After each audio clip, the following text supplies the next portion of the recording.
Malaking sunog sa isla ng Puting Bato. Natupok na ang apoy pero bago 1,000 bahay ang naging abo. Napakarami nang nawala ng tahanan at hindi rin naisalba ang ilang pinagkakabuhayan.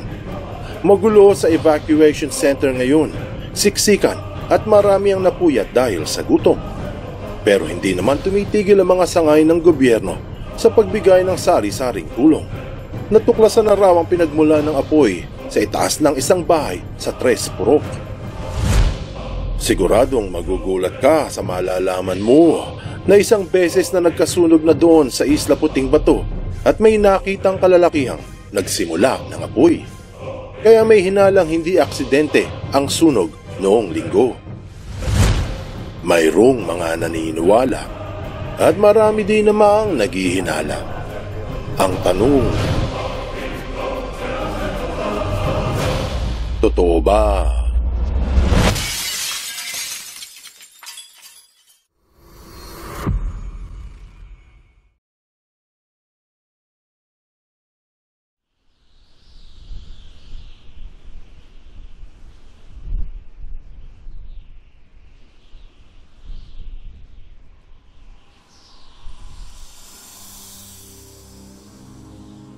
Bago mag-alas 8 ng umaga, araw ng linggo, ika-24 ng Nobyembre, sa Purok 3 ng Isla Puting Bato, umalingasaw ang amoy ng nasusunog na plastik. Noong una, ang akala ang usok ay mula sa tambutso ng isang barko. Baka hindi raw ito nalinis bago ilayag mula sa port. Karaniwan na ang amoy dahil sa ilang metro lamang ang layo ng daungan sa purok. Marami ang natutulog ng mga oras na yun, kaya medyo tahimik pa ang buong nayon. Pero biglang nagkagulo at naging maingay at may mga sumisigaw ng sunog. Mga 15 minuto lamang at naglagablab na agad ang ilang bahay. Sa ikalawang palapag daw nagsimula ang apoy. Hindi pala usok ng tambutso ang naamoy nila. Bago mag-alas 9 ng umaga, malala na ang sunog. Ang lahat ay nataranta dahil siksikan sa lugar at ang mga bahay ay kumpul-kumpul. Makikita yung iba na buhat-buhat ang mga nasalbang kagamitan. May maswerteng nakaarkila ng kariton kaya maraming gamit ang nabitbit. Pero may ilang medyo minalas ng lubusan dahil sa kaguluhan sa kalsada. Walang nadala at hindi na nakabalik sa loob upang sagipin yung mga naipundar. Pati yung pinagkakakitaan ay nabaliwala na rin. Merong nasunog pati mga mahahalagang dokumento, papeles kasama ang ID. Yung iba, damit lang nilang nasagip. Bit-bit mga alagang hayop, manok, pati kuting. Marami ang hindi nakatis at naluha na lang sa masaklap na sinapit. Bago ang tanghaling tapat, idineklara ang sunog bilang Task Force Charlie o kailangan lahat ng fire marshal sa buong Metro Manila ay umaksyon agad at ipadala ang sobra sa 30 mga truck ng bumbero. Pero may problema sa lugar. Dahil lahat ng nagsilikas mula sa mga purok na apektado ay nagkalat sa kung saan-saan. Marami ang nasa labas, nanonood sa 2 helicopter na tumutulong at sa mga fireboy na pumapatay sa apoy.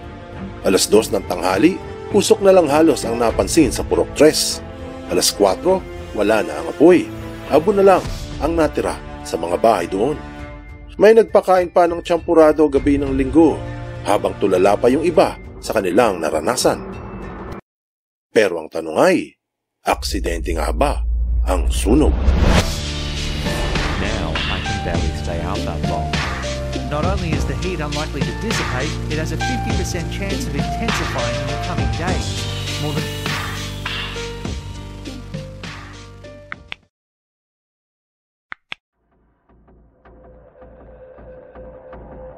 mga 1,000 bahay ang naging abo. Sinabi ng Bureau of Fire Protection dahil yari sa mga light materials o mga highly combustible ang mga gamit sa bahay, katulad ng kahoy, karton at plastik. Bukod dyan, nagkukumpulan ang mga bahay at sa itaas halos magkabuhol-buhol ang mga kable ng kuryente. Isang fire hazard talaga ang lugar. Kumbaga, para itong time bomb na naghihintay lang ng oras. Sa makatuwid, may pagsabog pang nakita ang mga residente sa lugar. Aabot sa 3.5 million pesos ang halaga ng nasira at yung mga nasunugan ay dinala sa Delpan Evacuation Center. Doon, siksika ng mga tao, kanya-kanya ng diskarte kung saan matutulog. Ayon sa mga ulat, ang sunog ay isang aksidente. Iyan ang sabi nila. Ilang beses lang nagkaroon ng sunog sa isla ng Puting Bato. Sa katunayan, 2 beses na nga ngayong lang 2024. Isa pang sunog ay naganap noong pangbuwan ng Mayo, taong 2012. Pero nang maapula ang apoy, pinagbawalan sila ng namamahala sa daungan na bumalik upang gawin muli ang mga nasunog na bahay. At may dahilan kung bakit ayaw silang pabalikin. Ito ay marahil upang palawakin ang sakop ng daungan. Siguro ay nakakagambala ang mga taga-Isla Puting Bato sa balak na proyekto para sa Manila North Harbor. Ngunit ipinaglaban ng mga taga roon ang kanilang karapatan sa ilalim ng Manila City Council Resolution No. 94, Series of 2012 na nagsasaad na ang Isla Puting Bato ay isang staging area para sa taong bayan.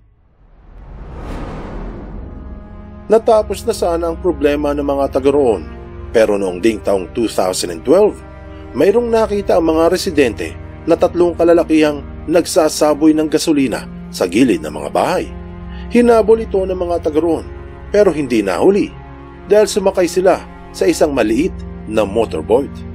Dahil dito, marami ang naghinala na baka hindi aksidente ang naganap na sunog noong 2012, kung hindi, sinadya upang sila ay paalisin sa lugar. Sa tulong ng Samahang Ahon Isla, nagtatag sila ng grupo na roronda sa mga purok upang masiguro na walang magsasadyang magsimula muli ng sunog. Pero makalipas ang ilang taon, tila nakalimutan na ang naganap noong 2012 dahil kahit pa may mga kapulisan sa lugar, minsan kulang sa manpower kung mayroong rumoronda. Anong aral ang mapupulot dito? Napakasaklap ng sinapit ng mga taga-Isla ng Puting Bato. Ngayong magpapasko pa naman, tsaka pa nagkasunog. Abo at uling na lang ang natira sa mga tahanang dati ay puno ng buhay at saya. Siguro ang aral ay, iwasan sa susunod ang mga peligro sa kapaligiran na naghihikayat ng sunog at siguruhing hindi nahaharangan ang mga lagusan. Sa kasalukuyan umaasa ang marami na makahahanap ng matitirhan pansamantala ang iba, habang inaalam ang tunay na dahilan ng sunog. Sabi nga, pag may kalungkutan, may kasiyahan. Pag may hirap, may ginhawa. Buksan mo ang iyong isip at hayaang lumalim pa ng lubusan ng iyong pangunawa sa mga kasaysayang kapupulutan ng maraming aral. Tandaan, katotohanan ng susi sa tunay na kalayaan.